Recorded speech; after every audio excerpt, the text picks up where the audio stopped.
The sun in this part of the Arizona Territory didn't just shine, it judged. It beat down on the cracked earth and the skeletal remains of saguaro cacti with a relentless, Old Testament fury. It was in this crucible of heat and silence that Elias Thorne had chosen to build his penance. His cabin was less a home and more a stubborn scar on the landscape, a one-room structure of sun-bleached wood and daubed mud, with a stone chimney that breathed a thin ribbon of smoke only in the cool hours of dawn and dusk. His world was circumscribed by a rough split rail fence that contained 2 acres of tortured soil and a small corral. Here, he practiced a quiet sort of magic, coaxing corn and beans from the thirsty ground and whispering the wildness out of mustangs until they stood gentle enough to be ridden. He was a man whittled down to his essential parts: muscle, bone, and a profound, unyielding silence. The folks in the nearest town, a 2-day ride east, called him the madman of the mesa. They said the war had broken something inside him, that the desert had baked the rest away. They weren't entirely wrong. The war between the states had ended more than a decade ago. But for Elias, the cannons still echoed in the hollow spaces of the night. He had worn the blue uniform of the Union, fought with a fervor born of righteousness, and done things that made righteousness feel like a cheap lie.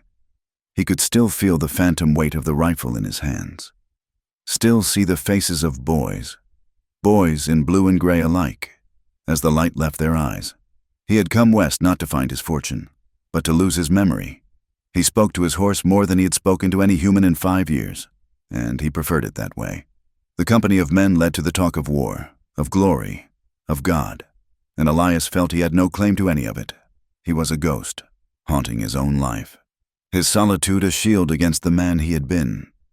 It was during the week of the flash floods, when the dry arroyos turned to churning brown rivers, that his solitude was breached.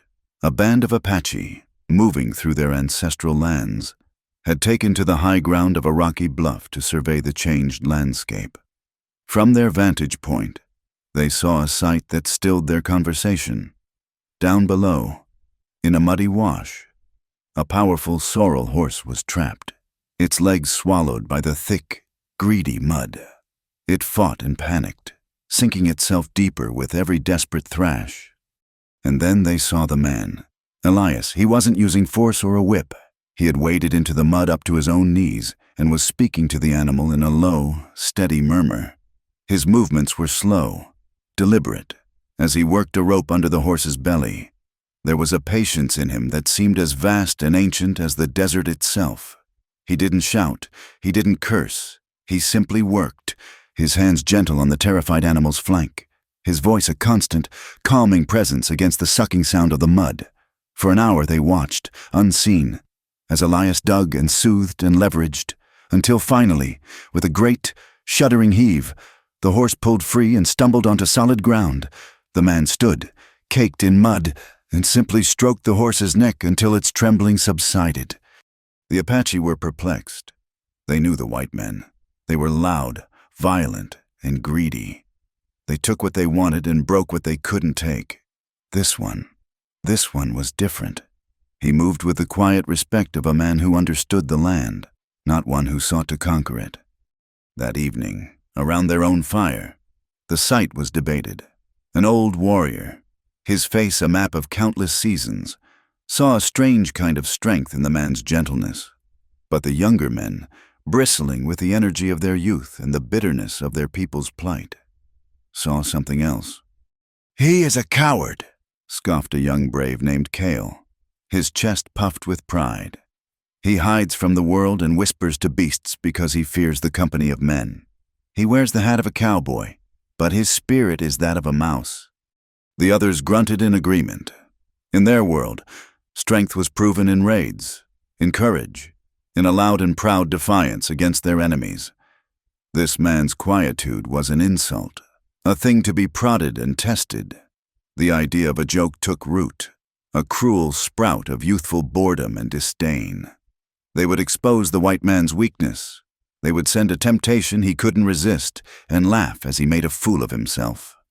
Their chief, a man named Taza, listened with a weary impassivity. He did not condone the plan, but he did not forbid it either. Perhaps, he thought, it was better for the young men to expend their venom in a harmless prank than in a raid that would bring the cavalry down upon them. He knew the sisters they had in mind. They were clever, and they were beautiful.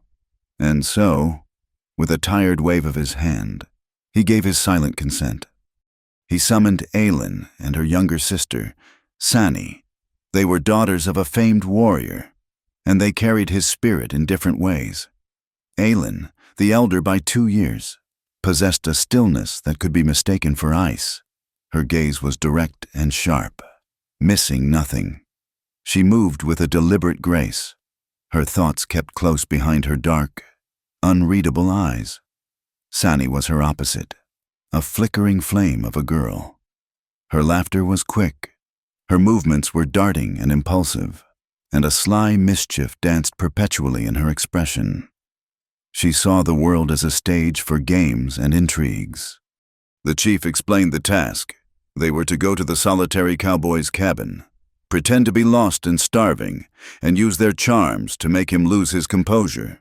They were to make him beg, to make him act the fool for their affection, and then they would leave him in his shame. It was a mission of humiliation. Sani's eyes lit up with the thrill of the game. Aylin simply nodded, her face betraying nothing of her thoughts. She had seen the way white men looked at her and her sister before. She knew the hunger and the disrespect. This would be easy. She thought, a bitter, but simple task. The next afternoon, as the sun began its descent, they approached Elias's cabin. They had smeared dust on their faces and torn the hems of their buckskin dresses. Sani, a natural actress, leaned heavily on her sister, forcing a limp and letting out small, pitiful moans. Aylin supported her, her own face a mask of weary desperation. They stumbled into the small clearing just as Elias was carrying a bucket of water from his well. He stopped dead, his body tensing at the sudden appearance of strangers. It was the first time in years anyone had come to his door. His hand instinctively twitched toward the pistol holstered at his hip, a relic of a lifetime ago. But then he saw them properly, 2 young women, one appearing on the verge of collapse. His caution was immediately overridden by a deeper, more ingrained instinct. He set the bucket down and walked toward them, his steps measured, his expression unreadable but for a flicker of concern in his pale blue eyes. "We are lost," Aylin said, her voice raspy and low. "My sister, she is weak from thirst. We have had no water since yesterday's sun." Elias didn't ask where they came from or where they were going. He didn't question the story. He simply saw the need. He nodded, gesturing toward the cabin. "Come, there is water and food." He led them to the shade of his porch, brought them a ladle of cool well water, and watched as they drank greedily. He disappeared inside and returned with 2 bowls of stew, thin but savory with rabbit and wild herbs, and a slab of hard cornbread. He set the food before them and retreated to the far side of the porch, sitting on an upturned crate, cleaning a piece of tack with methodical motions, granting them the dignity of eating without being stared at. Aylin and Sani exchanged a quick, subtle glance. This was not the reaction they had anticipated. There was no leering, no suspicious questioning, no crude attempt at conversation. There was only a quiet, almost formal courtesy. As dusk settled, painting the sky in violent streaks of orange and purple, it became clear they could not travel on. Elias seemed to understand this without a word being said. "You can stay the night," he said, his voice a low rasp from disuse. He pointed to a small lean-to he'd built against the side of the corral, a simple 3-sided shelter where he kept spare saddles and feed sacks. "It is dry. I will give you blankets." He didn't offer them his own bed. He didn't even suggest they sleep inside the cabin. He was offering them a safe, respectable distance. He brought them 2 thick wool blankets, a small lantern, and another bucket of fresh water, setting them down just outside the shelter before retreating back to his own cabin and quietly shutting the door. The sisters were left in the growing dark. The only sounds, the chirping of crickets and the soft nicker of a horse in the corral. The plan was already going awry. The man was supposed to be flustered, eager, easily manipulated. Instead, he was as remote and self-contained as the mesas that dotted the horizon. Later that night, long after the moon had risen, they sat huddled together under a blanket, watching the main cabin. A small fire Elias had built outside his door had burned down to glowing embers, casting a soft, pulsing light. The dry desert wind whispered through the sagebrush and rattled the spines of a nearby cholla cactus. Sani grew restless. The game was no fun if the other player refused to play, but Aylin was pensive. She watched the closed door of the cabin, a strange feeling stirring within her. Through the single, unshuttered window of the cabin, they could see him. He was not drinking whiskey or pacing like a caged animal. He was sitting at his small, rough-hewn table, a book open before him, though he didn't seem to be reading. He just sat, staring at the page, his face illuminated by the soft glow of a tallow lamp. The loneliness around him was a palpable thing, as thick and heavy as a blanket. After a long while, he closed the book, blew out the lamp, and lay down on his simple cot. The sisters waited, their ears straining in the silence. Soon, the sound of deep, steady breathing reached them. He was asleep. They looked at each other, the embers of the fire reflecting in their dark eyes. Their mission was to mock this man, to expose a hidden depravity. But as they watched him sleep, the exhaustion etched on his face even in repose. A profound confusion began to settle over them. He had offered them his food, his water, and the safety of his land without asking for a single thing in return. He had not looked at their bodies with the familiar, possessive gaze of other men. When his eyes had met theirs, briefly, as he handed them the bowls of stew, there had been no heat, no lust. There had been something else, something they couldn't name. It was a look of deep, weary sorrow, a quiet acknowledgement of shared hardship, as if he saw not two beautiful young women sent to tempt him, but simply two more souls adrift in a harsh and unforgiving world. The wind picked up, carrying the scent of dust and distant rain. Aylin pulled the blanket tighter around her sister.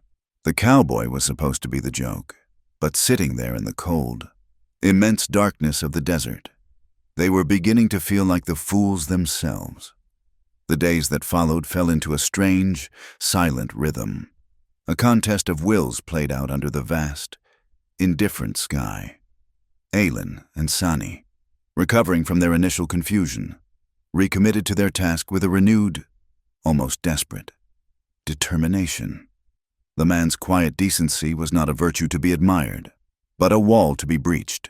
They began their assault not with weapons, but with the deliberate and time-honored arsenal of female provocation. It began subtly. One morning, as Elias mended a harness near the well, Sani decided to bathe, using a bucket of water in the open, partially shielded by a line of drying laundry. She moved with a theatrical slowness, her silhouette visible through the thin cotton sheets, the splash of water loud in the morning stillness.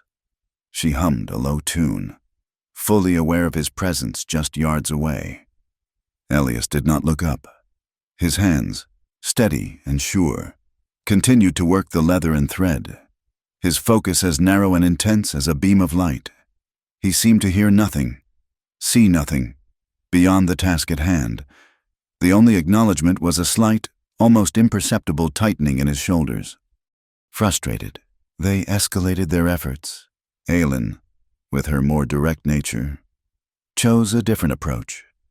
As Elias returned from checking his snares, she would be waiting by the cabin door, stretching as if to relieve a cramp, the movement pulling the buckskin taut across her form.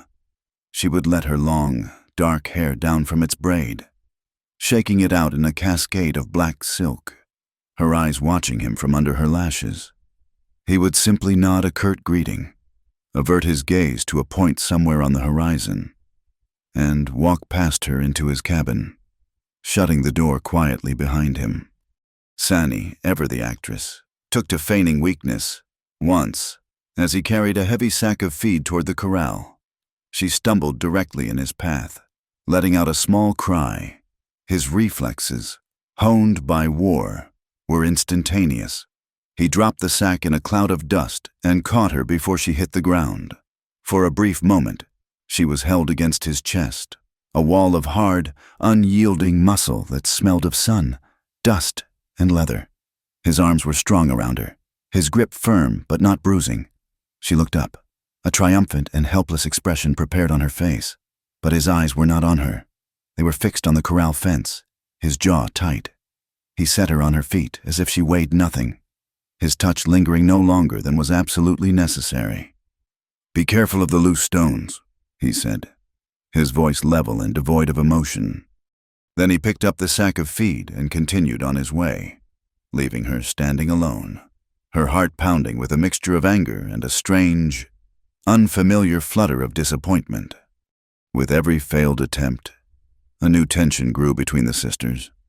Sani's playful spirit began to curdle into a frustrated pout, while Aylin's cool composure was pricked by a growing sense of insult. They were desirable women. Men had fought for the honor of their glance. Yet this silent, haunted man treated them like ghosts. His courtesy a more profound rejection than any harsh word could ever be. He continued to provide for them, leaving bowls of stew and fresh water on the porch, but he never joined them. He was a caretaker, a warden, but not a companion. The game was failing, and in its place, a tense and uncomfortable reality was taking hold. They were two women living on the charity of a man they had come to humiliate, and he seemed entirely immune to their efforts. The breaking point came on a moonless, star-drenched night. A restlessness had seized Sani, and she crept from their lean-to, drawn by the single sliver of light from Elias's cabin window. The oppressive silence of the desert night felt heavy, and she needed a distraction. She peered through the glass, expecting to see him reading or cleaning his rifle. What she saw instead stopped her breath. Elias was on his knees beside his cot. His back was to the window, his large frame slumped in a posture of utter defeat. His head was bowed, his hands clasped so tightly that his knuckles were white. On the floor beside him lay a single sheet of paper, a letter. He was not speaking, but his shoulders shook with a silent, racking grief. He was praying, not with the loud piety of the town preacher, but with the desperate, broken humility of a man confessing to his God in the dark. He was a pillar of solitude and strength by day, but here, in the privacy of his own cabin, he was a man drowning in an ocean of sorrow. Sani felt a sharp, painful sting behind her eyes. A tear escaped and traced a clean path through the dust on her cheek. This was not the act of a coward. It was the penance of a soldier. The cruelty of their game suddenly felt like a physical weight in her stomach. She backed away from the window, her heart aching with a shame so profound it was sickening. She returned to the lean-to and wept silently into her blanket, mourning for a man's pain she had intended to deepen. The next day, while Elias was out checking the perimeter of his land for coyotes, Aylin's curiosity finally overpowered her pride. She had seen the change in Sani, the way her sister now watched the cowboy with a pained, compassionate expression.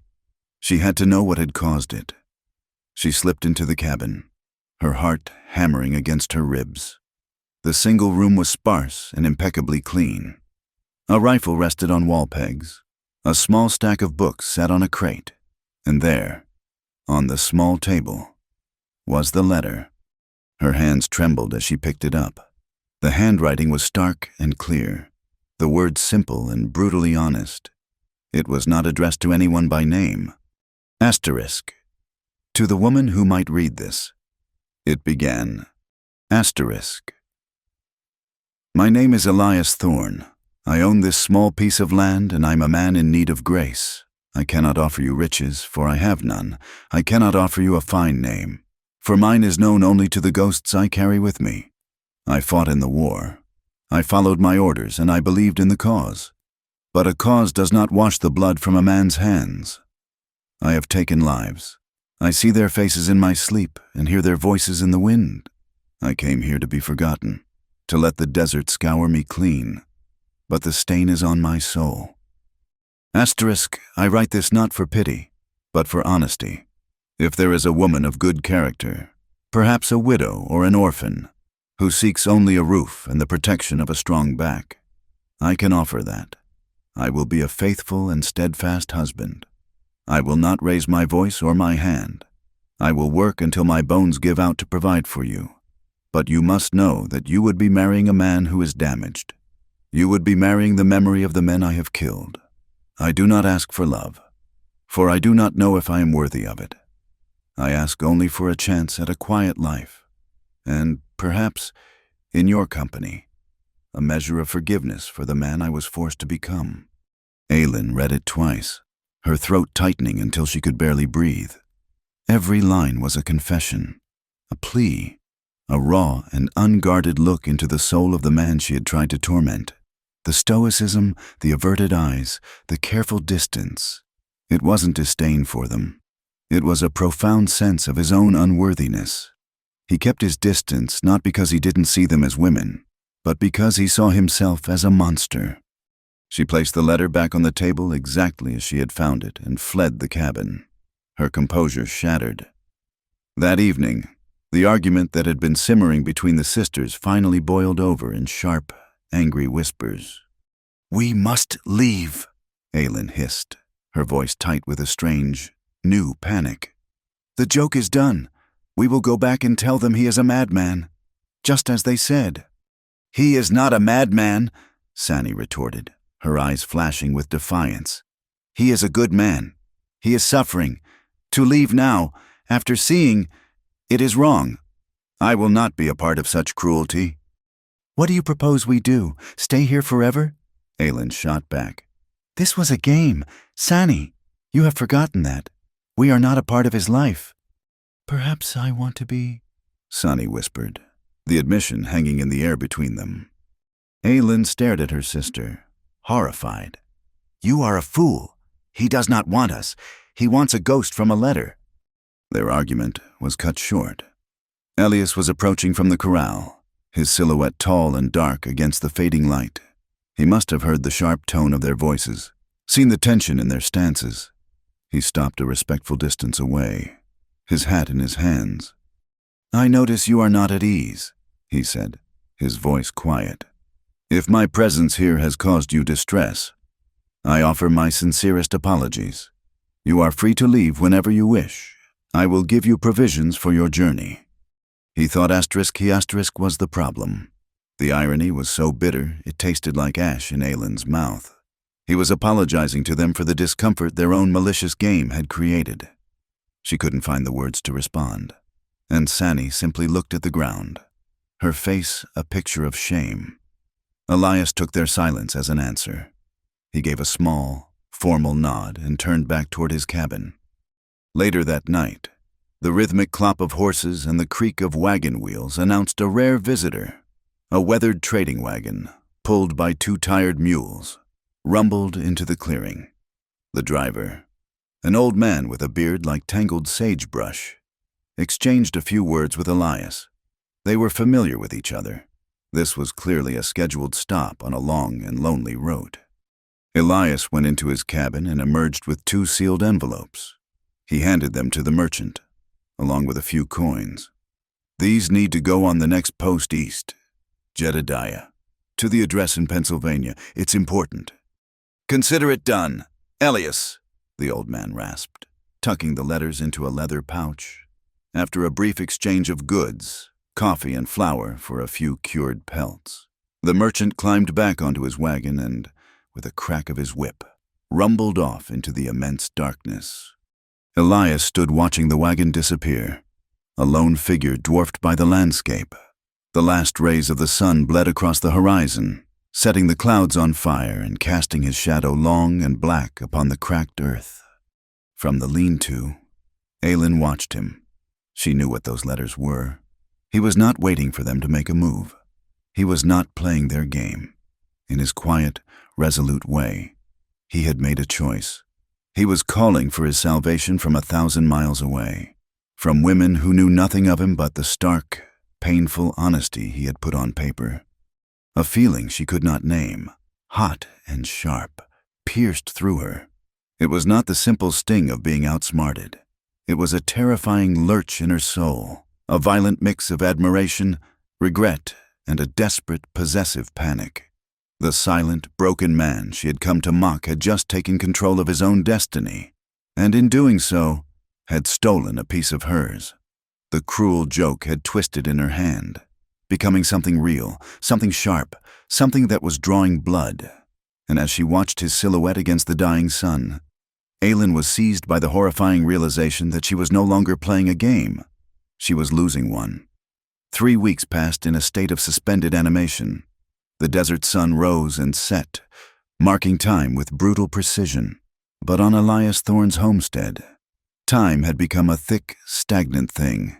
Aylin and Sani remained, caught in a limbo of their own making. The game was over, but they did not know the rules of what came next. They helped with chores, pulling weeds from the stubborn garden and mending clothes with thread Elias provided. They ate the food he left for them on the porch, but the quiet courtesy that had once felt like a fortress now felt like a chasm, an impassable distance between them and the man at the center of their strange new world.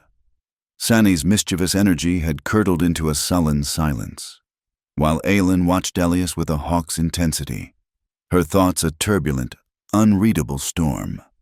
Then, one afternoon, the familiar sound of a horse and wagon broke the stillness. It was Elias, returning from the 2-day journey to town, driving the simple buckboard he used for supplies. But he was not alone. Seated beside him were 2 women, their forms rigid with weariness and apprehension, their faces pale beneath their bonnets. Aylin felt the air leave her lungs. Sani, who was feeding the chickens, dropped the scoop of grain, her eyes wide with disbelief. The letters had been answered. The ghost from Pennsylvania had arrived. The 2 women who climbed down from the wagon were a study in contrasts, though both were etched with the same fine lines of hardship. The first, Marianne, moved with a heavy, deliberate grace. She was a widow in her late 20s, with eyes that seemed to hold a permanent shadow, a deep and settled sorrow. Her child, a daughter, had been taken by fever 2 winters past, and with her had gone Marianne's belief in the possibility of joy. The world was now a place to be endured, not embraced. The second woman, Clara, was younger, barely out of her teens. She had the delicate features and fine-boned hands of a woman raised in a parsonage, but a feverish, almost frantic energy burned in her eyes. She was the daughter of a preacher, disowned and cast out after she had thrown away her virtue on a traveling salesman whose promises had turned to dust the moment he crossed the state line. She was a fallen woman in a world that had no place for them, clinging to this last, desperate chance with a ferocity born of shame. Elias helped them down, his movements as steady and impersonal as ever. He had met them at the stagecoach stop, and his introduction had been as stark and honest as his letter. He had stood before them, a tall, silent man against the backdrop of a dusty, raucous town, and said simply, "I am Elias Thorne. I have nothing to offer you but a heart in need of mending." Now, as he led them into the clearing, he saw Aylin and Sani standing frozen by the corral. For the first time, a flicker of uncertainty crossed his face. He had created this situation, piece by broken piece, and now he had to live within it. Aylin and Sani watched as the 2 strange women took in the crude cabin, the parched earth, the vast, empty horizon. They saw the hope and fear warring in their eyes, without a word. Sani turned and walked back toward the lean-to. Aylin followed, in a silent, shared understanding. They gathered the 2 wool blankets Elias had given them, folded them neatly, and placed them on the ground outside the shelter. They were ceding the territory. Their time as the sole focus of this man's quiet world was over.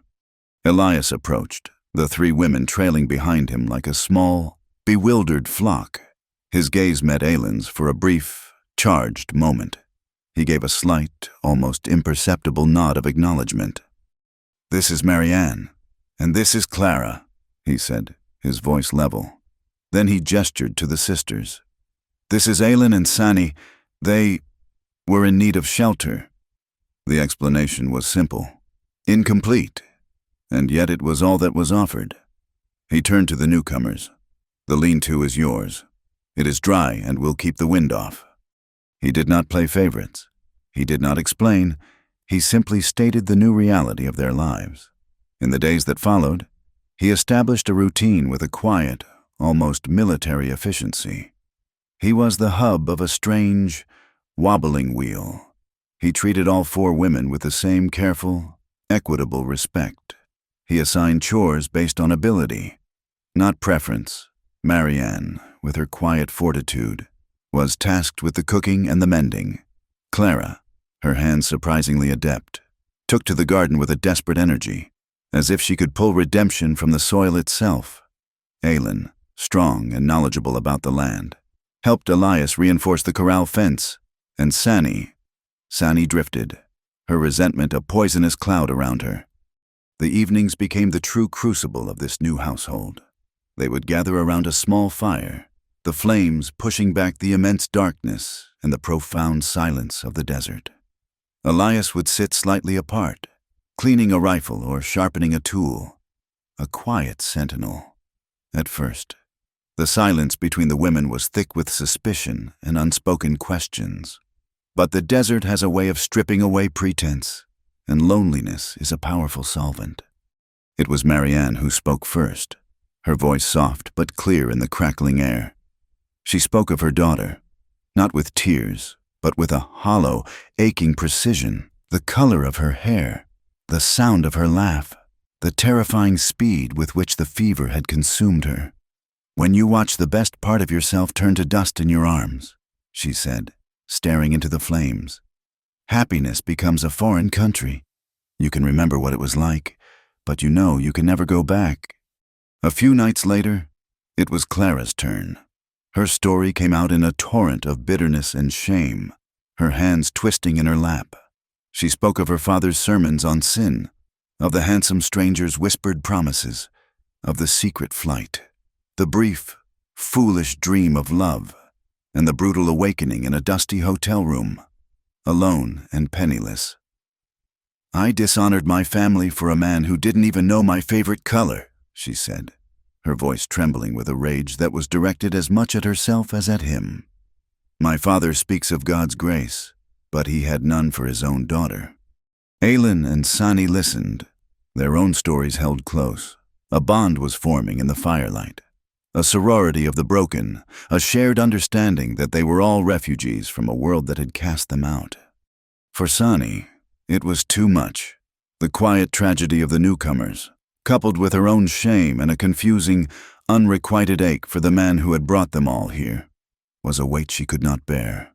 Her spirit, built for mischief and games, could not survive in this atmosphere of raw, painful honesty. One morning, just as the sun was cresting the mesas, she was gone. She had left in the night, taking nothing but a small pouch of water. The only goodbye was a single, dark feather, a sign of her people, laid on Aylin's blanket. Elias saw it, and his eyes met Aylin's. "She chose her path," he said.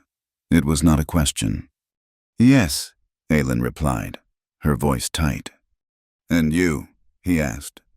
Aylin looked at the fledgling cornstalks in the garden, then at the 2 women by the well, their heads bent together in conversation.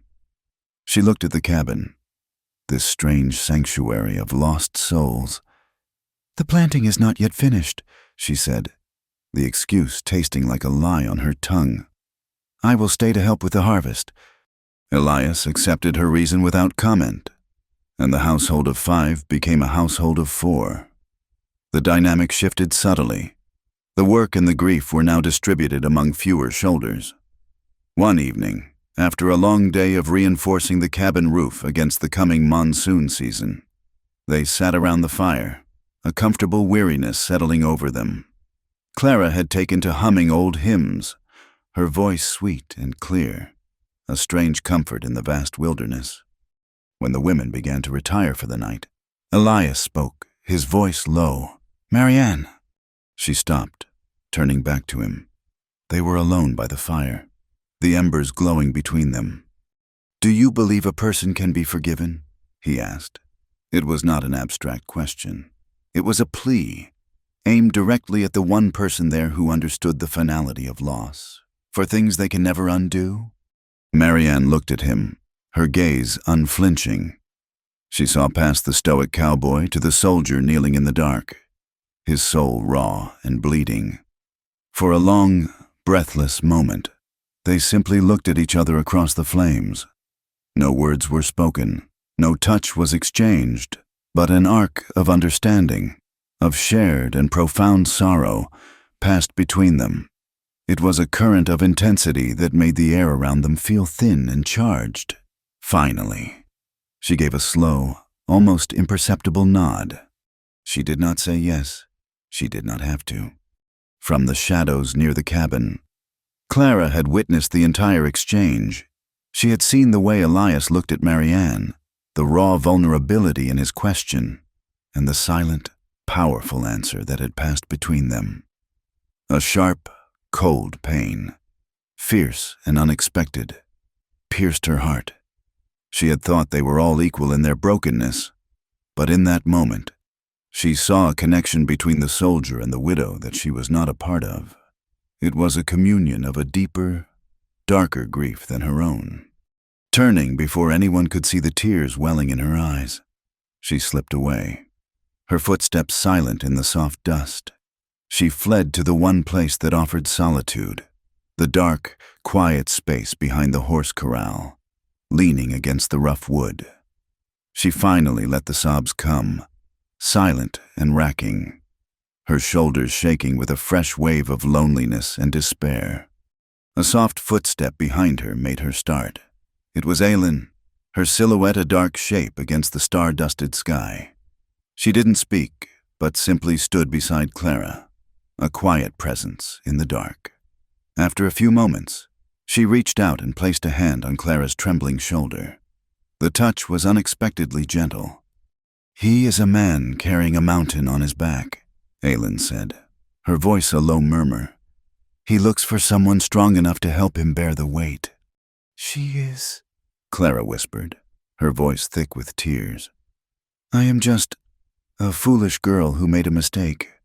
"We are all here because of mistakes," Aylin replied, her gaze fixed on the distant, dark horizon. "Some we made, some that were made for us." A strange impulse, born of the night and Clara's raw sorrow, moved her to share a piece of her own guarded heart. "Before I came here, my father had promised me to a warrior, a cruel man. His victories were many, but his heart was stone. He looked at me as he looked at a horse he had won, as a prize to be broken." She paused, and Clara could feel a tremor run through the hand on her shoulder. "I ran. I left my family, my people, everything I knew, because I would rather be lost in the desert than owned by a man like that." Clara stopped crying, listening to the quiet, fierce strength in Aylin's voice.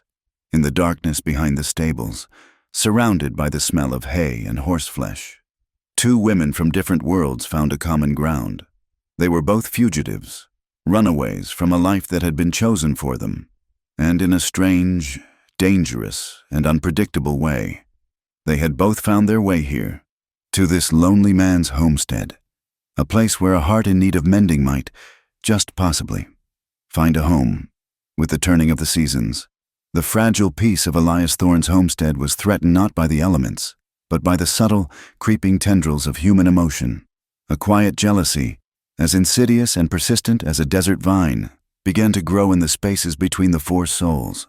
It was a thing of glances, of silences, of small, unspoken hurts. Marianne, with her observant, sorrowful eyes, saw the easy camaraderie between Elias and Aylin. They moved together with an economy of motion when working with the horses, a shared language of nods and gestures that required no words. Aylin's knowledge of the land was as deep as his, her strength and resilience a mirror of his own. Marianne would watch them from the cabin door, a familiar ache of being on the outside, looking in twisting in her heart. She was a creature of hearth and home, and they were wild things, belonging to the sun and the dust in a way she never could. Clara, in turn, felt the sting of the profound, unspoken bond between Elias and Marianne. She would see them at dusk, after the work was done, sharing a moment of quiet contemplation as the sky bled into night. They rarely spoke, but their shared understanding of deep grief was a wall Clara could not scale. His eyes would rest on Marianne with a look of solemn respect, a recognition of a soul that, like his, had been tempered in the fires of loss. To Clara, whose wounds were of shame and folly, their connection felt like a secret, sacred language she was not permitted to learn. Elias, for his part, remained a bastion of careful neutrality. He still slept alone in his cabin, rising before the sun and working until long after it had set. He divided his attention and his courtesy with a meticulous, almost painful, fairness. Yet, he was not a man of stone, and in the unguarded moments, his heart revealed itself. Clara had brought with her a small, battered guitar, one of the few possessions she had left from her former life. In the evenings, she would sometimes sit on the porch steps and play, her fingers coaxing soft, melancholic melodies from the strings. On those nights, Elias would stop whatever task he was performing, mending a bridle, sharpening an axe, and listen, his head bowed. If one were to look closely, they would see a softness in his gaze, a look of profound gratitude for the small, fragile piece of beauty she had brought into his harsh world. And he watched Marianne, too. One afternoon, Aylin sliced her palm open on a loose strand of barbed wire while repairing a fence. Without a word, Marianne brought out a basin of clean water and strips of linen. She tended to the wound with a gentle, practiced competence, her touch deft and soothing. Elias observed from a distance, and the look on his face was one of raw, unguarded reverence. He saw not just a woman bandaging a hand, but a testament to the quiet, powerful force of compassion that he felt he himself had lost forever. He was a man surrounded by different kinds of strength, and he honored them all in his silence. Their strange, delicate ecosystem was shattered on a bright Tuesday morning. The first sign of trouble was a rising cloud of dust on the horizon, followed by the sound of many horses and the angry murmur of voices. A dozen men from the nearby town of Redemption were riding toward them, their faces grim and set with self-righteous fury. They were farmers, a blacksmith, a shopkeeper, ordinary men whipped into a mob by prejudice and fear. Leading them was Deacon Miller, a man whose piety was matched only by his rigid intolerance. The news of Elias's strange household had trickled into town, carried by the trader Jedediah and embellished by gossip. The story had twisted into something ugly. The mad cowboy in the desert was living in sin, keeping a harem of fallen women and Apache squaws, a blight on their decent, God-fearing community. They reined in their horses just outside the fence, their presence an immediate violation of the homestead's peace. The women gathered behind Elias, who had stepped out onto the porch, his stance calm but his eyes narrowed and watchful. "Thorn!" Deacon Miller shouted, his voice ringing with condemnation. "We've come to cleanse this land of your filth. You disgrace this Christian community, harboring heathens and whores under your roof." Stones began to fly. The first few clattered against the cabin's wooden walls.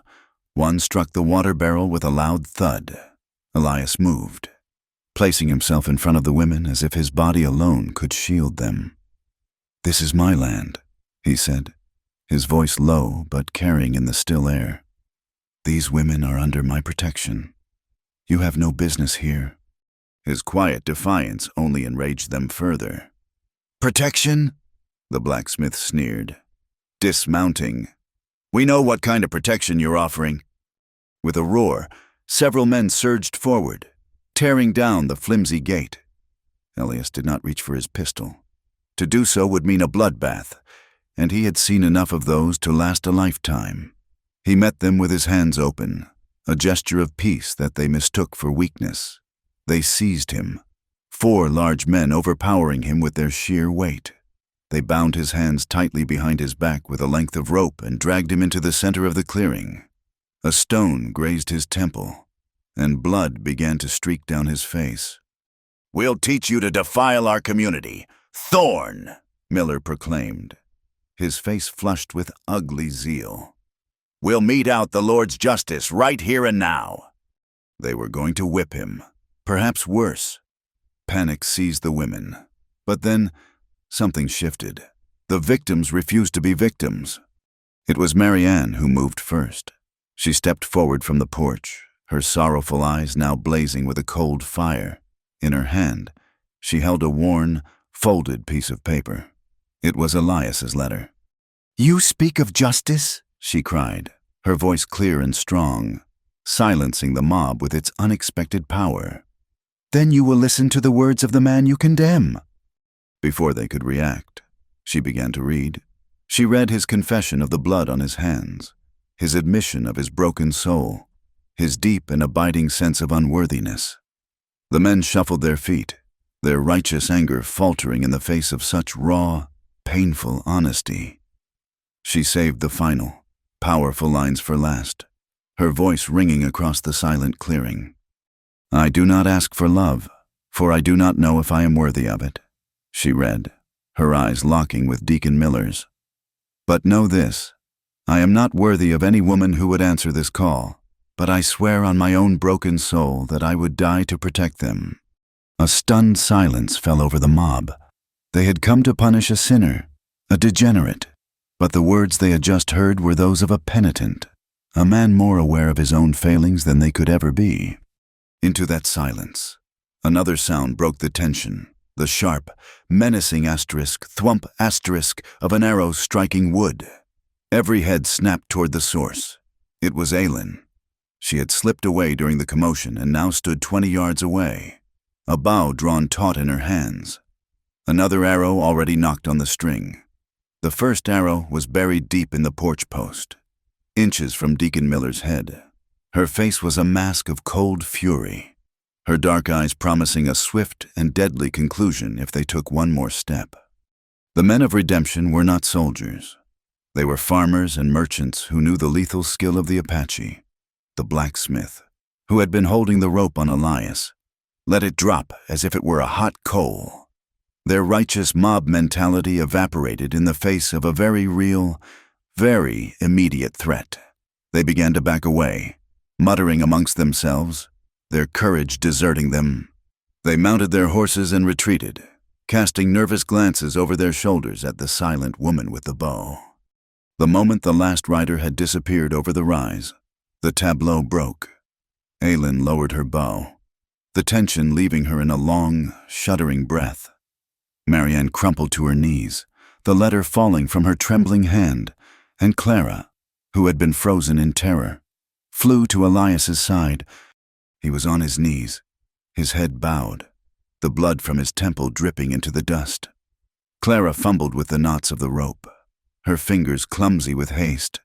Once his hands were free, she threw her arms around him, holding him tightly as if to absorb his pain into herself. He was heavy against her, his body trembling with the aftershock of the violence. That night, no one could sleep. They sat together by the fire, huddled close. A small, battered fortress of 4. Marianne had cleaned and bandaged the cut on Elias's head. Aylin had retrieved her arrow and sat sharpening its point. A silent, watchful guardian. Clara had not left Elias's side, her hand resting lightly on his arm. The silence between them was no longer one of jealousy or uncertainty, but of shared trauma and a fierce, unspoken solidarity.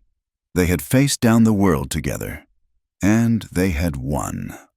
Elias finally broke the silence, his voice a hoarse whisper, raw with pain and a profound, overwhelming emotion.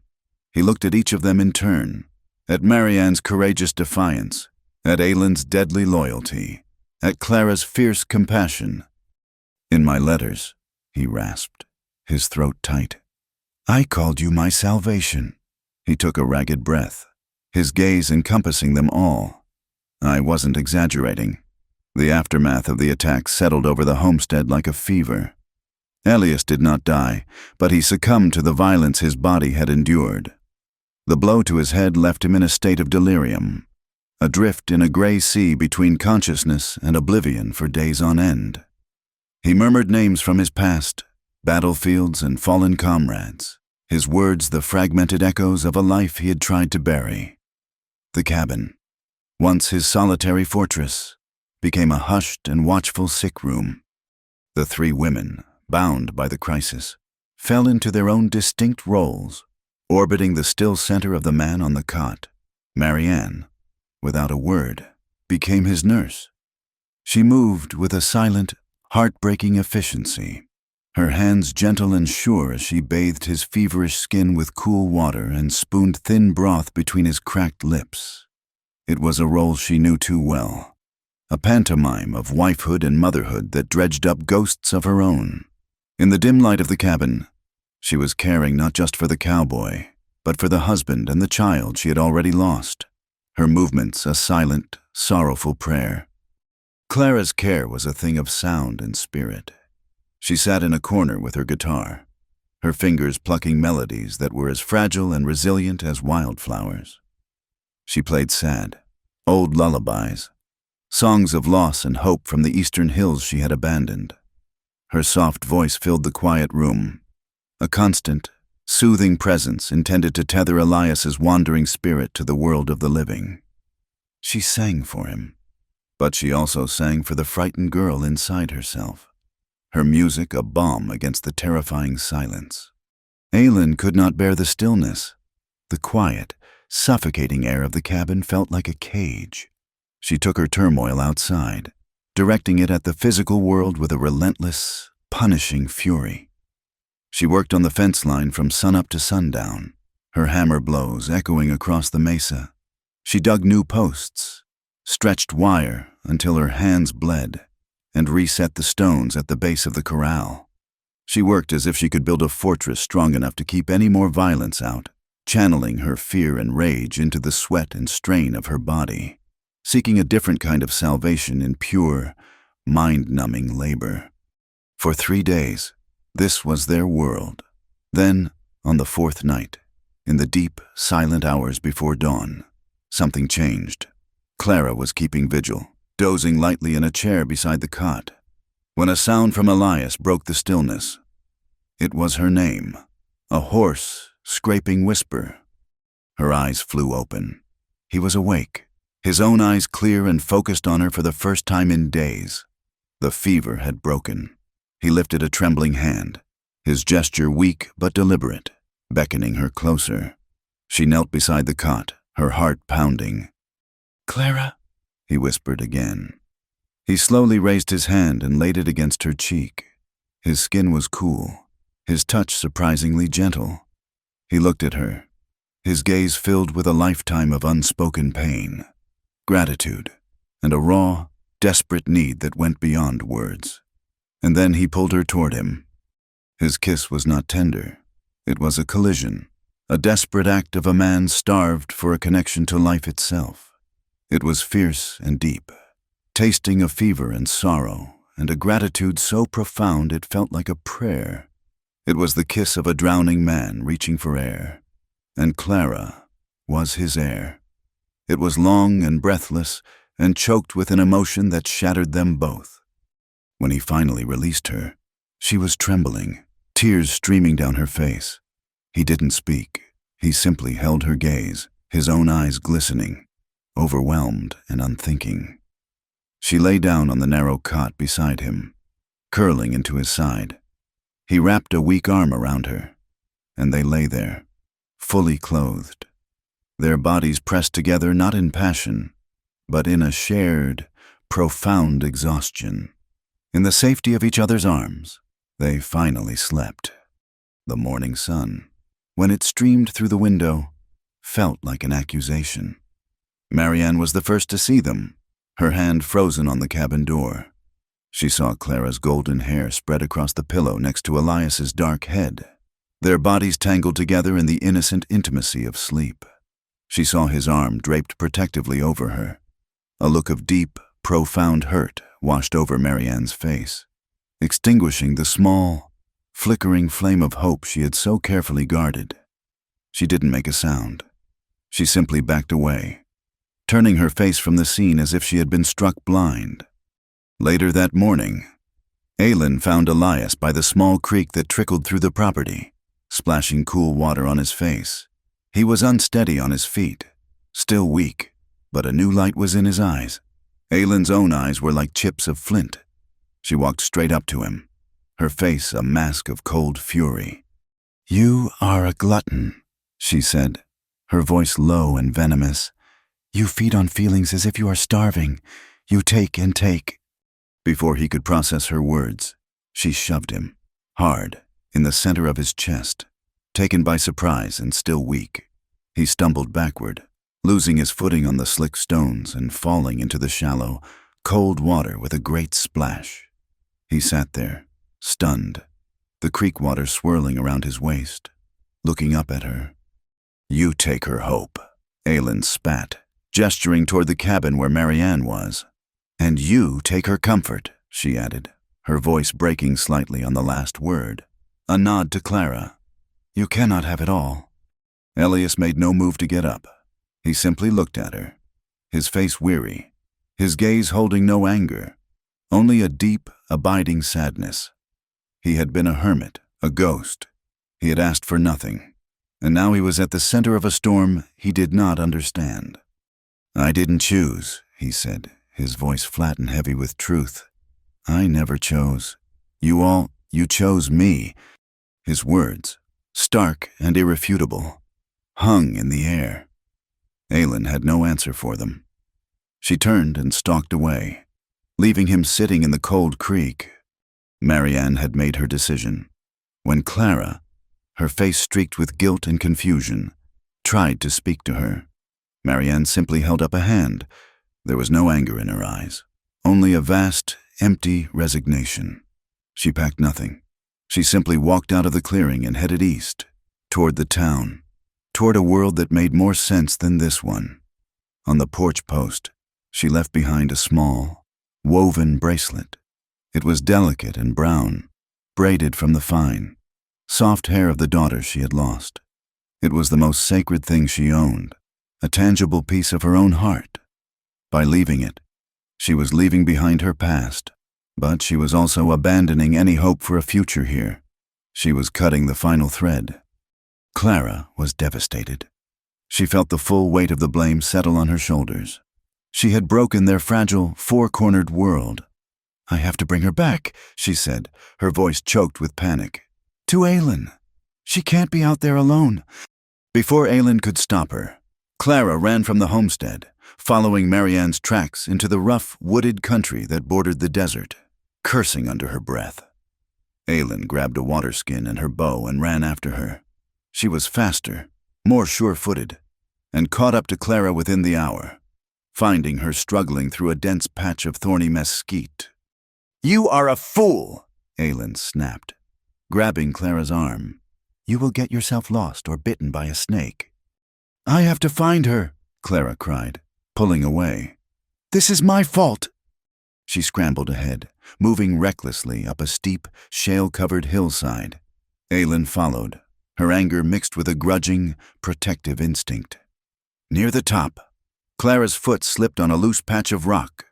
With a terrified scream, she lost her balance and tumbled sideways over the edge of a hidden, sheer-sided ravine. Aylin lunged without thinking. She caught Clara's wrist, but the younger woman's momentum was too great. It pulled Aylin over the edge with her.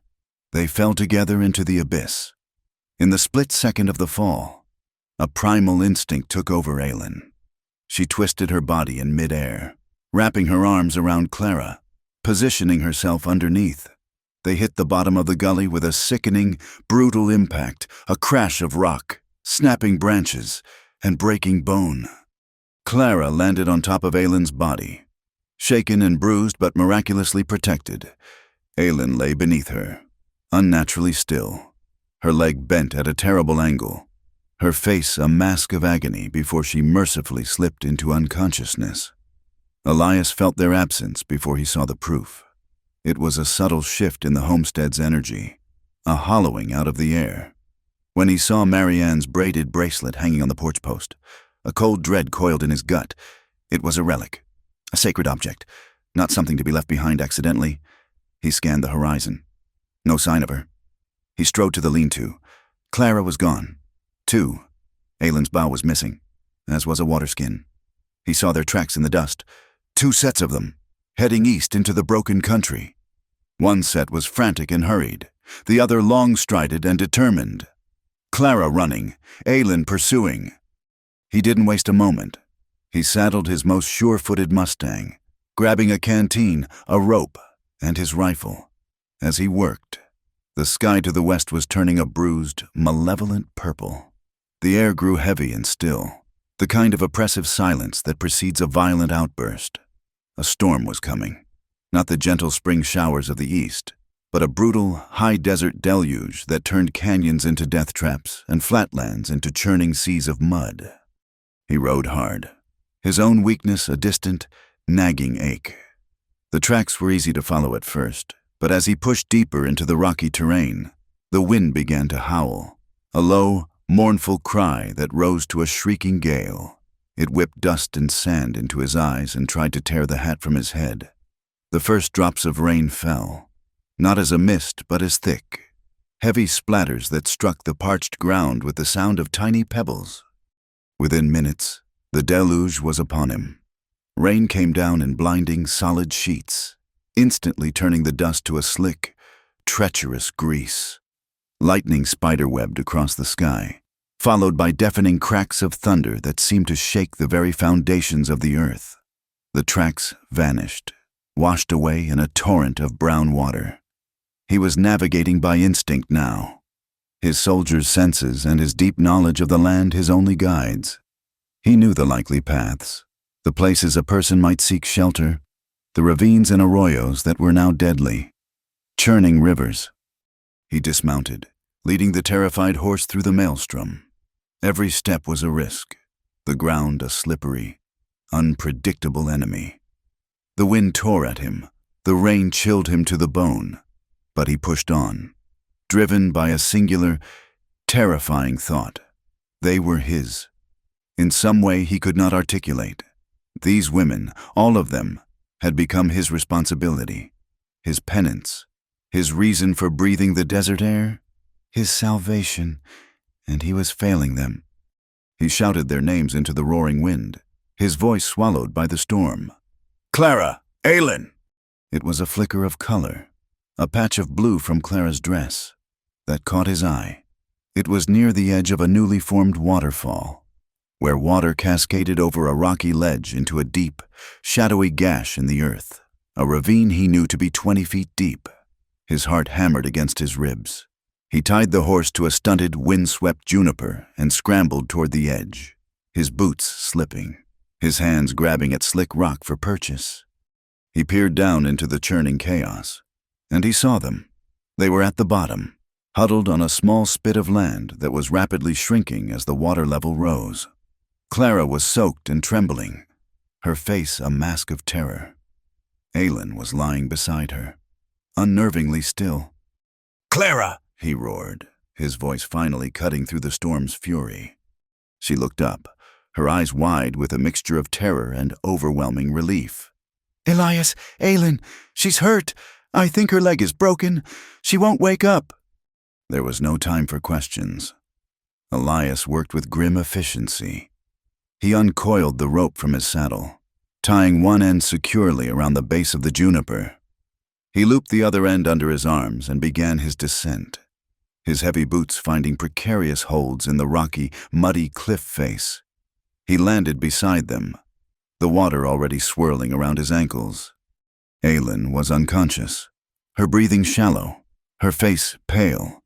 Her leg was bent at a sickeningly unnatural angle below the knee. He didn't need to be a doctor to know it was a bad break. He looked at Clara, his face hard and set. "We're getting out of here, now!" The journey back was a nightmare plucked from a fever dream. Elias worked the rope, first hoisting the dead weight of Aylin's unconscious body up the treacherous cliff face. then going back down for a terrified, sobbing Clara. Once they were on level ground, the true ordeal began. He couldn't put Aylin on the horse. The jarring motion could be fatal. He had to carry her.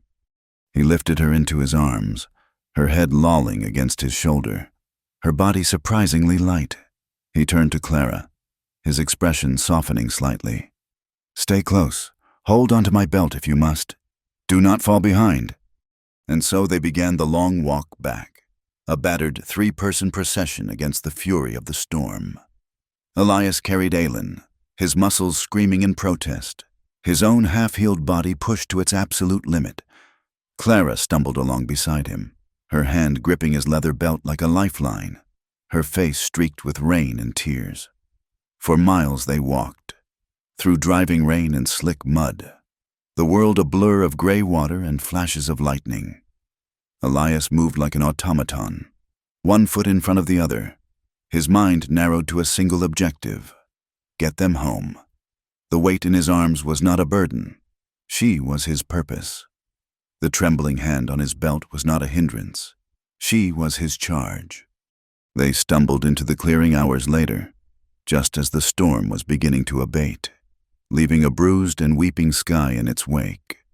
Elias was staggering with exhaustion, his lungs burning, but he did not falter. He carried Aylin directly into the cabin and laid her gently on his own cot, her brokenness a stark and terrible sight in the quiet room.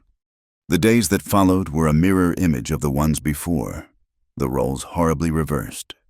Aylin was consumed by a raging fever, a consequence of the injury and the exposure. She tossed and turned, lost in a world of delirium, her voice a low, constant murmur.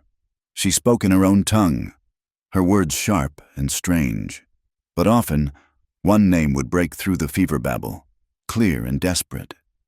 "Elias," she would cry out, her hands clutching at the blankets. "Don't leave, please! Father, don't leave me behind!" Clara, her face pale with guilt and exhaustion, sat by the cot, bathing Aylin's forehead with a damp cloth. She heard the desperation in Aylin's voice, the raw, childish terror of abandonment, and she looked at Elias, who stood watch on the other side of the room, his face a grim, unreadable mask. A profound and painful understanding began to dawn on her. The jealousy that had been a sharp, cold knife in her heart began to feel petty, childish. She had seen love as a prize to be won, a single, finite thing to be given to one person. But what she was witnessing now was something else entirely. It was a fierce, protective devotion that had nothing to do with romance and everything to do with a shared, desperate will to survive. She saw the way Elias watched Aylin, his gaze unwavering, his body a shield against the ghosts that haunted her fevered dreams. This, too, was a form of love. It was rugged and unbeautiful, born of violence and loyalty. And Clara knew, with a certainty that settled deep in her bones, that it was just as valid as a passionate kiss. Elias did not sleep, for 2 full days and nights. He maintained his vigil. He would sit in the chair by the cot, watching Aylin breathe, his hand often resting on hers, a silent, grounding presence. He was a rock against which the waves of her fever and delirium crashed. Clara would bring him food, but he barely ate. She would plead with him to rest, but he would just shake his head, his eyes never leaving Aylin's face. He was repaying a debt, for the arrow that had saved him, for the loyalty she had shown, for the simple, unspoken fact that she was one of his. On the 3rd night, the fever broke. Aylin's thrashing subsided, and she fell into a deep, natural sleep. Elias finally allowed himself to rest, slumping in the chair, his own exhaustion claiming him.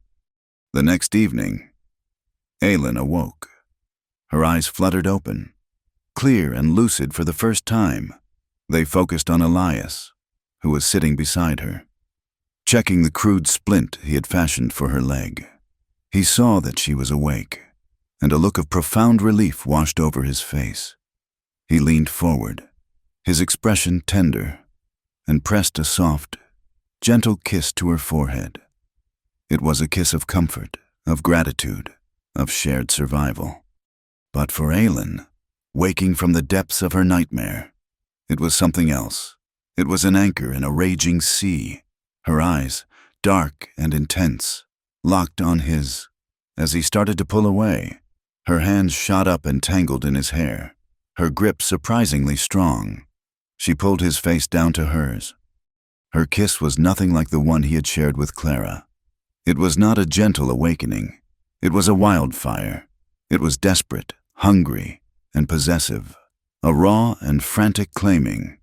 It was the kiss of a woman who had been to the edge of death and had come back fighting. Her lips were hot, her breath ragged.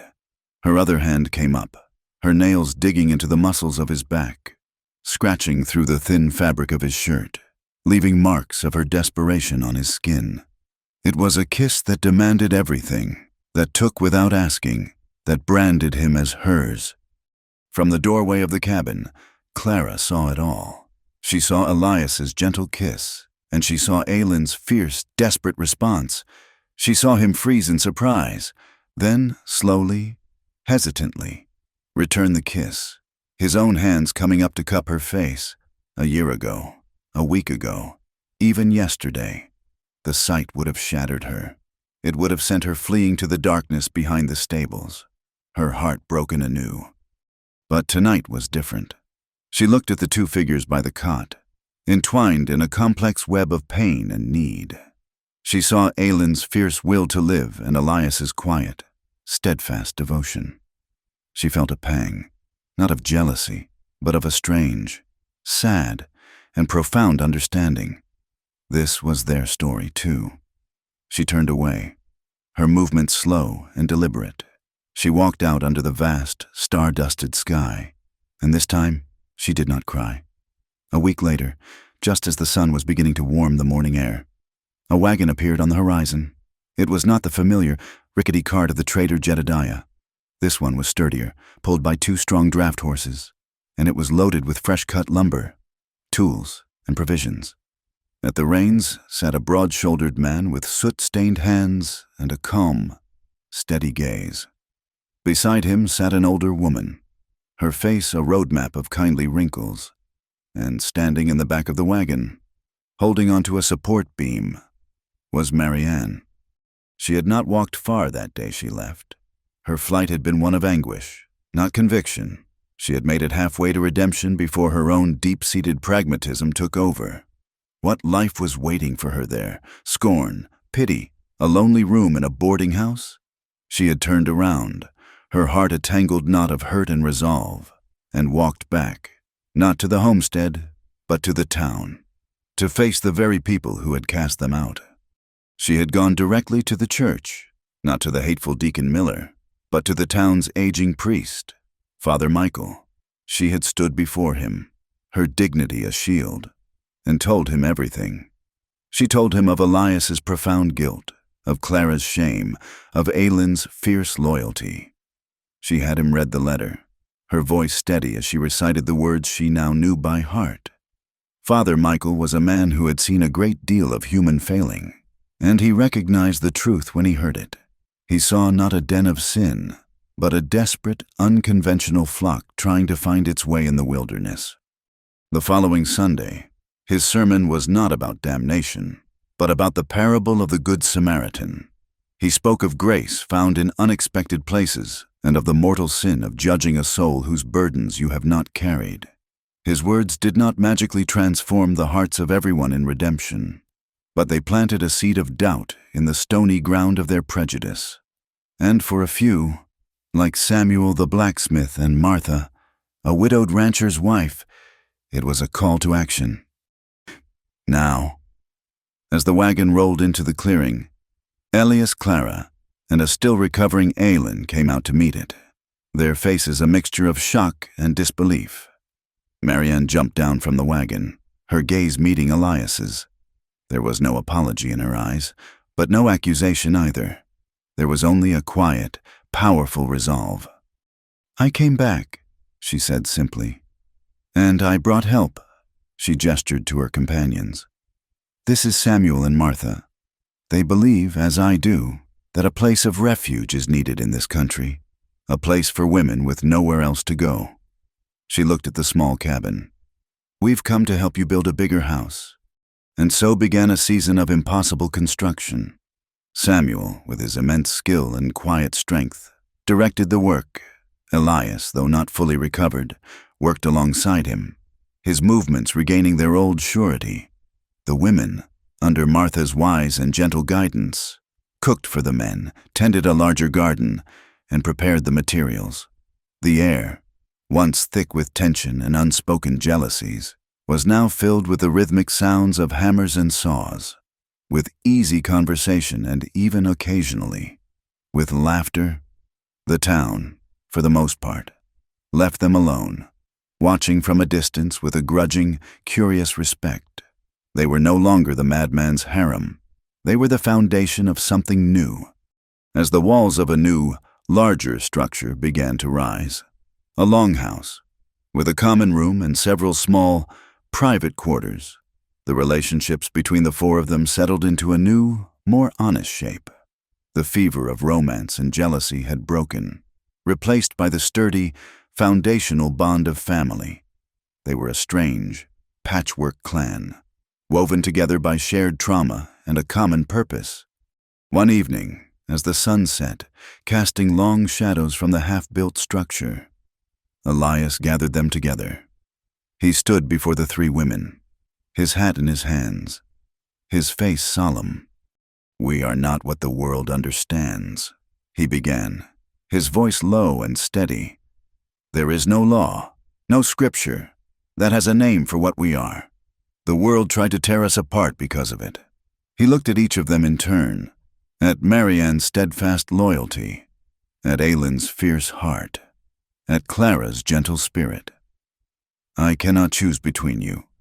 To do so would be to tear out a piece of my own soul. You are all a part of the man I have become." He took a deep breath. "I cannot offer a ring or a license or the blessing of a church, but I can offer a vow, a promise made here, before whatever God watches over this desert." He held out his hands, hesitantly. They each placed a hand in his. "I, Elias Thorne, take you, Marianne, you, Aylin, and you, Clara, not as the law would have it, but as my heart does. I swear to protect you, to provide for you, and to honor the strength and grace you have shown me. I swear to accept you in all your brokenness and all your beauty, in this time of our shared hardship." Tears streamed down Clara's face. Marianne's eyes glistened with an emotion she thought she had buried forever. Aylin, for the first time, looked at him with a soft, unguarded vulnerability. One by one, they made their own vow in return, their words different, but their meaning the same. A promise to stand together, to support one another, to call this place, and these people, their home. It was a wedding of survivors, a ceremony of outcasts, held under an open sky, witnessed only by the silent, watching mesas. That night, something magical happened. A full moon rose, huge and silver, flooding the desert with an ethereal glow. Clara brought out her guitar and began to play a soft, gentle waltz. Elias, a rare, small smile on his face, walked over to Marianne and held out his hand. She took it, and he led her into the moonlit clearing. They began to dance, their movements slow and a little clumsy, two solemn, wounded people finding a moment of grace. After a moment, he released her and bowed to Aylin. She hesitated, then allowed him to lead her into the dance. Her movements were more fluid, wilder, a reflection of her own untamed spirit. Finally, he came to Clara. He took her in his arms, and as they danced, she rested her head against his chest, her eyes closed, a look of perfect, unadulterated peace on her face. Then the women began to dance with each other, their laughter soft in the quiet night. Elias watched them, his heart full to bursting. This was it. This was the salvation he had written of. A crazy, impossible, beautiful thing he had built from the ashes of his life. Clara would later write of it in a letter to a sister she hadn't spoken to in years, a letter she might never send. "Tonight, we danced under the moon, the four of us.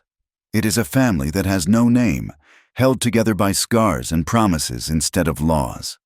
I danced with Elias, and for the first time, I felt no jealousy, only a quiet joy for the peace he is beginning to find. I watched him dance with Marianne, and I saw two lonely souls comforting one another.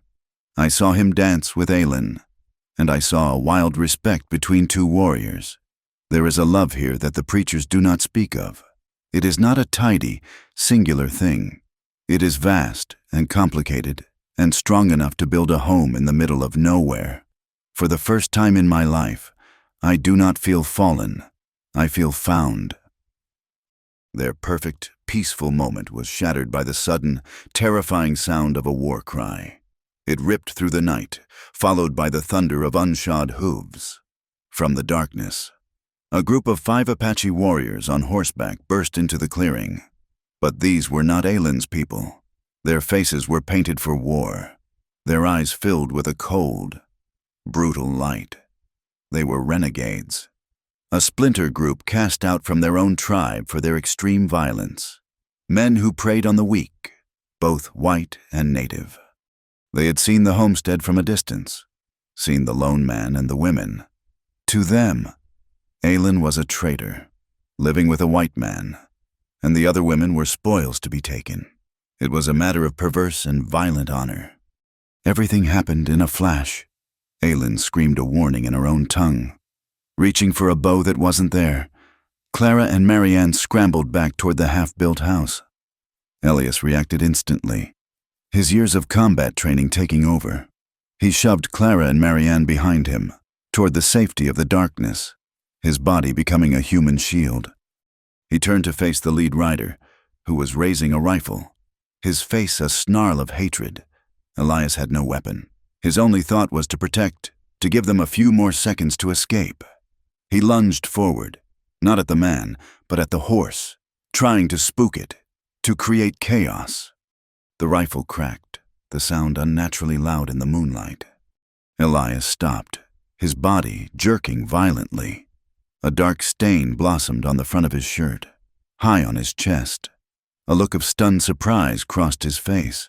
He staggered back a step, his eyes finding the horrified faces of the 3 women he had just sworn to protect. He opened his mouth as if to speak, but only a choked gasp came out. Then, his legs gave out from under him, and he crumpled to the dusty ground. The gunshot's echo was immediately swallowed by a chorus of screams. Chaos erupted. The renegade warriors, seeing their leader momentarily distracted by the shot and hearing the sounds of Samuel and Martha shouting from the nearby camp, hesitated. In that split second of indecision, Aylin reacted. With a guttural roar of pure rage, she launched herself at the nearest warrior, not with a weapon, but with the ferocity of a cornered she-cat, clawing and biting with a desperate, shocking violence. The sheer surprise of the attack, combined with the prospect of a larger fight, broke their nerve. They were predators, not soldiers, and they had lost the element of surprise. With a final, shouted curse, they wheeled their horses around and vanished back into the darkness from which they came, leaving behind a shattered, moonlit tableau of horror. Clara and Marianne fell to their knees beside Elias. The dark stain on his shirt was spreading with terrifying speed. He was conscious, his eyes wide with shock and a dawning, terrible understanding. He tried to speak, but only a bloody froth appeared at his lips. He did not die that night. Samuel, the blacksmith, with his surprisingly gentle hands, managed to probe for the bullet and remove it, while Martha and Marianne boiled water and tore linen for bandages. They fought for his life with a desperate, unified will, a 4-woman army against the encroaching shadows of death. He survived the night, and the next, and the one after that. He survived the infection that followed, a raging fever that nearly consumed him, a battle he fought in a silent, locked-in world of his own. But survival came at a devastating cost. The bullet had torn through his upper chest, and in the raw, brutal surgery of the frontier, Something vital had been damaged beyond repair. When the fever finally broke and consciousness returned to him for good, he found that the entire left side of his body was a dead weight, a useless appendage of flesh and bone that he could no longer command. The cowboy, the soldier, the man who had tamed the wild land with the strength of his own two hands, was now a cripple, confined to the cot in the corner of the room. The house they had been building became his world. The homestead he had carved from the desert became his cage. But he was not alone in it. The vows they had made under the open sky, promises made in a time of shared hope, were now to be tested in the crucible of a long, slow, and unending hardship. And the women, his salvation, did not waver. They became his hands, his feet, his strength, their lives, which had begun to branch out, now converged once more upon him, their routines dictated by his needs. Marianne, with her quiet competence, became the master of his physical care. She fed him, bathed him, and moved his limbs to keep the muscles from atrophy. Her touch always gentle, her face a mask of serene, unbreakable duty. Aylin, unable to bear the confines of the sick room for long, became his connection to the world outside. She managed the homestead with a fierce efficiency, breaking the wild horses he no longer could, her strength a direct extension of his lost vitality. She would return at the end of the day, smelling of horse and sweat, and describe the land to him, telling him which fences needed mending and which clouds promised rain, allowing him to see the world through her eyes. And Clara, she became the keeper of his soul. She read to him for hours from the books he could no longer hold, her voice a soft melody in the quiet room.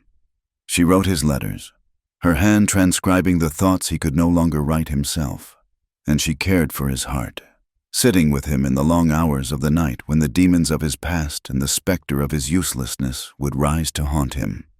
She would hold his one good hand, her touch a silent reassurance that he was still a man, still their center, still Elias. In the second year of his confinement, Clara began to write. She filled a thick, leather-bound ledger with her elegant, looping script, chronicling their lives. It was not a simple diary of events, but a deep, searching exploration of their impossible love. She wrote of his pain, his frustration, and the moments of profound, quiet grace that shone through the darkness. She wrote of the complex, unspoken bond between the three women, a relationship that transcended friendship or sisterhood, forged in the shared furnace of their devotion.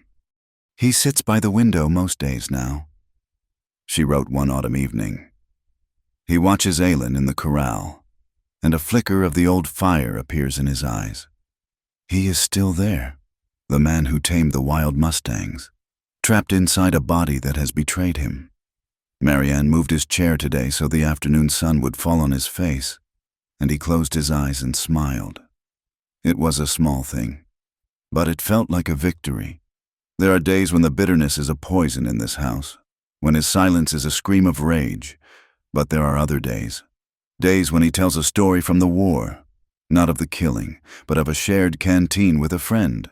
Days when he looks at the three of us, one after the other, with a gratitude so profound it is a physical presence in the room. In my father's church, love was a word with one meaning, a covenant between one man and one woman. Here, in this desert, I have learned it is not a word at all. It is a language, spoken in 1,000 different ways, in a bowl of warm soup, in a story told from the saddle, in a hand held in the dark. As the years passed, their lives settled into a new kind of normal. Aylin began to make journeys back to her people. She would be gone for weeks at a time, a bridge between two worlds. She brought stories of the homestead to her tribe, not as a tale of conquest or assimilation, but as something else entirely. She spoke of the soldier who had laid down his arms, of the man who had taken in the outcasts, of the warrior who had sacrificed his body to protect those he loved. In her telling, Elias became a parable, a metaphor for redemption and the possibility of peace. She did not ask her people to forgive the whites, but she showed them that even among their enemies, a heart capable of profound honor could be found. Marianne, with Elias's quiet blessing and Martha's continued help, fulfilled her vision. The new house, the Longhouse, became a sanctuary. Word of it spread through the quiet channels of the frontier. A whisper passed between desperate women. They came, one by one. Then in twos and threes, a young girl cast out by her family, a widow who had lost her ranch to swindlers, a woman fleeing a brutal husband. Marianne welcomed them all. She gave them a roof, a task, and the quiet dignity of a second chance. The homestead was no longer just a home. It was a beacon, a thriving community of women who had been broken by the world and were now together, healing themselves. 10 years after the night of the attack, the community had grown.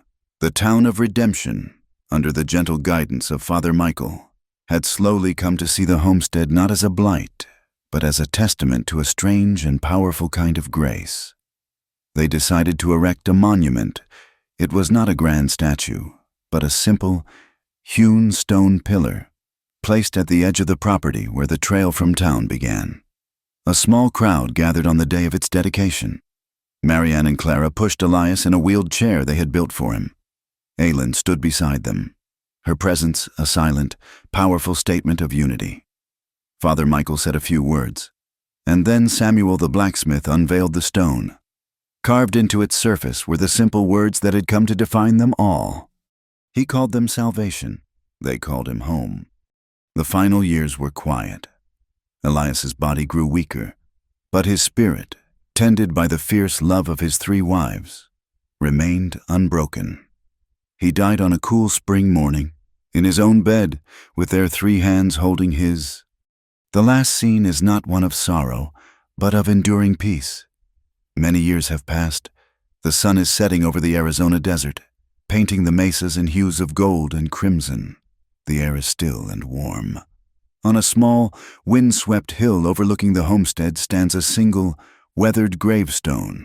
Beside it stand 3 women, their hair now the color of snow, their faces etched with the deep, beautiful lines of a long and meaningful life. They stand in comfortable silence, their shoulders touching. 3 ancient trees whose roots are forever intertwined. They are looking out over the land that has been their life. The Longhouse a warm and welcoming light in the growing dusk.